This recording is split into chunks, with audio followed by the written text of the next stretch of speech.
I'm Riziki, a student from Nairobi. I'm a resident of Korogosho. I was born and raised in Korogosho. I went to school in Korogosho, the primary school. But after finishing Form 4, I went to a secondary school at the Kitui region. It's called Sombe Girls. It's when after finishing that I didn't have the school fees to take me to the university, although I had been taken for Chuka University to start the courses, but I didn't have the money to continue. So it was while working at an institution known as LVCT when I was able to get the opportunity to join Nairobi. Nick came and told us that there is an opportunity that came up. It's ICT related. So many of the girls didn't want to join the ICT because they thought that they had already done the packages, so it wasn't very considerable for them to go through the program. So I, together with a friend of mine, took the papers and filled them. Then I was called for an interview, and after being called for an interview is when I joined the Girls Center at Coach Hope. I didn't believe that in Coach there could be something nice that would come from that place. So the first impression when I got into the class was like, does this place exist really? And I had been passing through the same place each and every day, but I didn't know there was a school right there.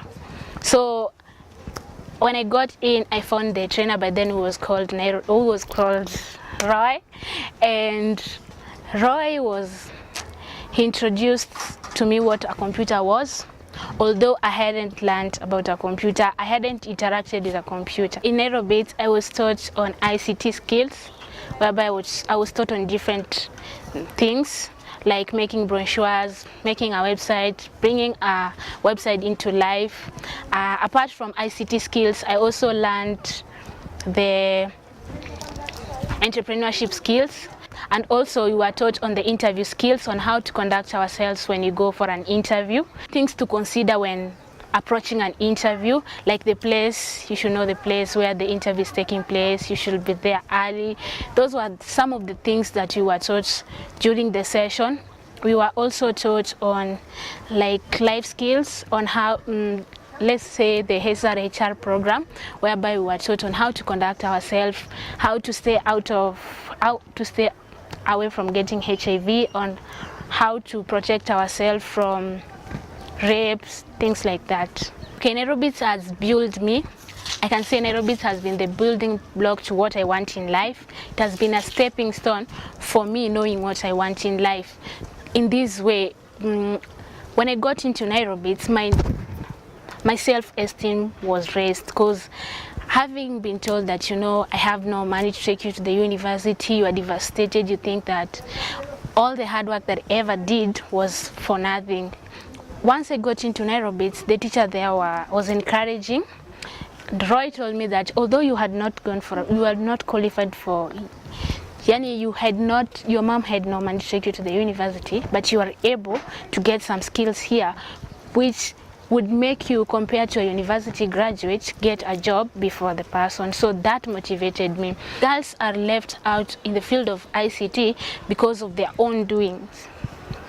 Partly it's because of their own doing, or another thing is about their lack of education, lack of empowerment, and because some of the girls view some courses like they belong to the men, not for them. So this makes them get left out. The organization has been set up in a slum area, and it's a girls center. So once it's a girls center, it provides the opportunity for the girls, not a male inside. So that has been an effort for them to bring up the girls close to the world of ICT. For me, I think Nairobi has done a lot for me. I have been able to get most of the skills like ICT and all the skills that I have told you guys. And to summarize it all, I think Nairobi will be part of me forever, and thank you, Nairobi.